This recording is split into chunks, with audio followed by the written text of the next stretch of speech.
Senin tanggal 30 Juni 2020. Sebelum kita mulai pertemuan hari ini, kita berdoa dulu ya. Berdoa sesuai keyakinan masing-masing. Doa mulai.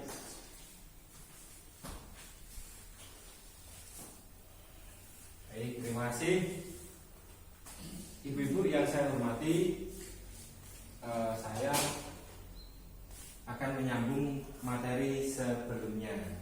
Kemarin saya sudah masuk materi tentang perlindungan anak, ya. Masih ingat semuanya? Masih. Hari ini saya sambung lagi tentang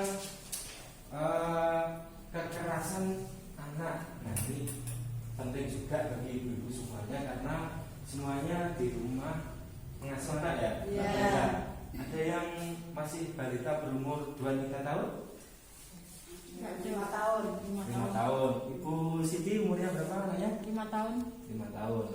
Nah, ini anak-anak usia ini sampai nanti remaja itu rentan sekali terhadap kekerasan. Baik itu kekerasan di dalam keluarga, di lingkungan maupun di luar lingkungan atau sosial sekitar.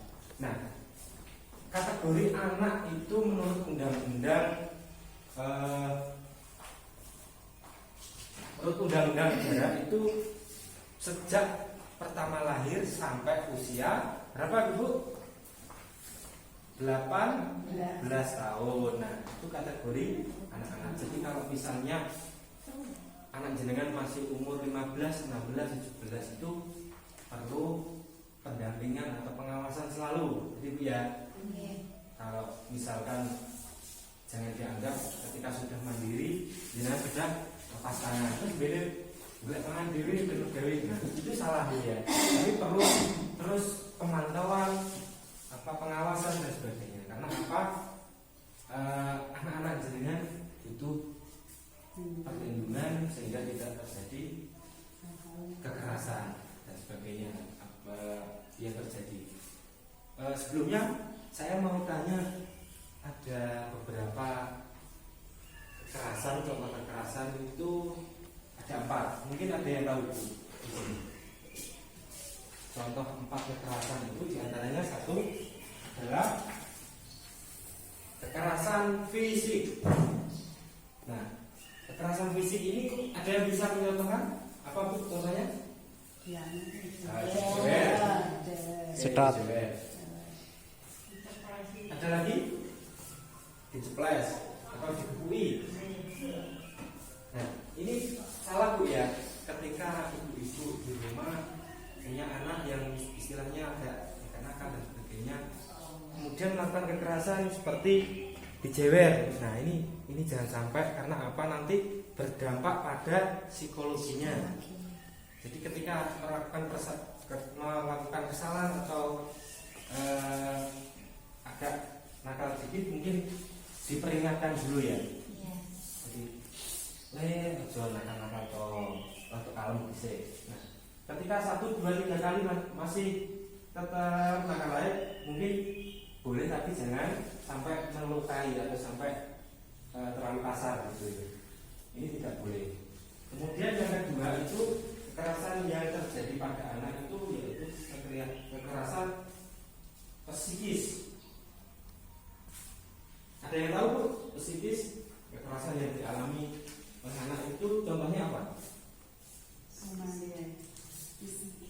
Psikis. Jadi ini berkaitan dengan perasaan. Contohnya disentak, kemudian dimarahi sampai dia mentalnya down, sampai ketakutan dan sebagainya. Itu tidak boleh ya. Di lomo kambing. Ini tidak boleh. Contohnya adalah dimarahi, diejek, itu tidak boleh. Kemudian kekerasan seksual. Nah, ini biasanya bukan terjadi di luar keluarga, bahkan di dalam keluarga pun ada Bu ya, kekerasan seksual ini. Contohnya misalnya anak tiri yang sampai di setubui oleh ayahnya dan sebagainya.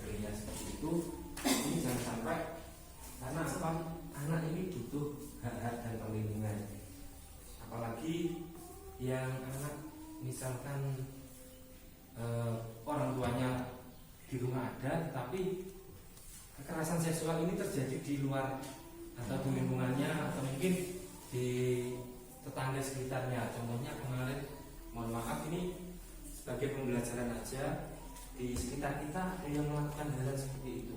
Bahkan mohon maaf anaknya KPM. Saya sebut demikian karena memang faktanya seperti itu.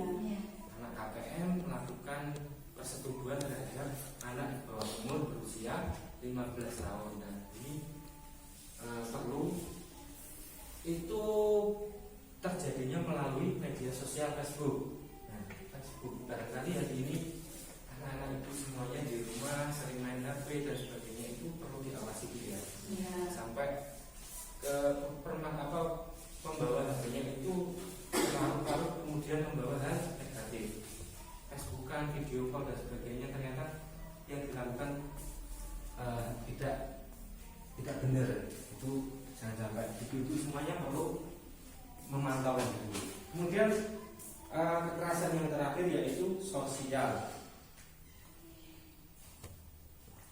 Nah, kekerasan pada anak ini, kekerasan sosial ini contohnya adalah tidak diikut sertakan atau diasingkan di sekitarnya. Misalkan di sekitar rumah di sekitar rumah dengan ada kegiatan, contoh kecil ya, ada kegiatan 17-an, ada permainan lomba dan sebagainya, anak jenengan ternyata tidak diikutkan karena mungkin anak jenengan punya sisi lain gini dan sebagainya. Itu tidak boleh dalam yang terjadi pada anak. Nah, itu perlu dilakukan pendampingan.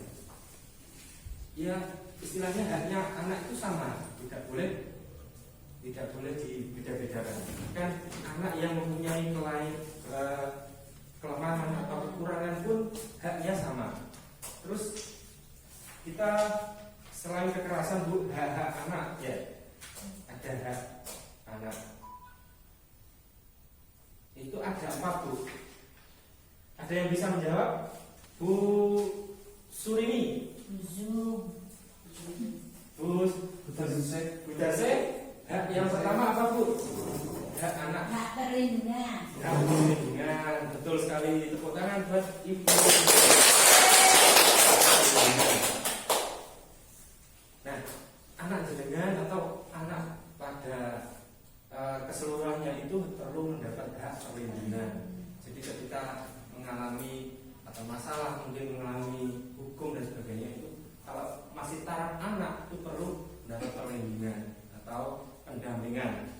Kemudian Ibu Romlah, hak yang kedua apa Bu? Hak hidup. Hak hidup. Oke. Hak hidup ini jadi anak itu berhak hidup dan berkembang seperti pada anak-anak lainnya. Tidak boleh terus anaknya kayak dipateni timbangannya tidak timbangan nyolongan dan sebagainya, itu tidak boleh karena anak itu mempunyai hak hidup. Apapun kesalahannya, kalau selama masih anak itu pasti perlu perlindungan. Entah nanti siapa tahu nanti besarnya bisa berubah dan sebagainya. Banyak sekali kalau kasus-kasus yang ada di sekitar kita, anak sudah berani pacaran kemudian terkena kasus dan sebagainya, itu memang ya dihukum, tapi hukumnya sesuai hukum anak, jadi beda dengan orang dewasa. Kemudian Bu Watini, hak yang ketiga apa Bu? Hak partisipasi. Partisipasi. Oke. Ibu tahu nggak ketika apa itu hak partisipasi? Kalian tahu? Bu yang lain? Hak partisipasi itu berhak mengikuti kegiatan sosial yang ada di sekitar kita. Contohnya tadi ada lomba, anak-anak jenengan perlu mendapat hak untuk partisipasi. Kemudian yang terakhir hak Bu Zoom, hak tumbuh kembang. Oke, jadi tidak ada perbedaan ketika mendapat gizi dan sebagainya dari misalkan dari pemerintah. Anak-anak jenengan semua itu berhak mendapat tumbuh kembang secara bersama. Bu, dari materi yang saya sampaikan tadi mungkin ada yang perlu ditanyakan, Bu?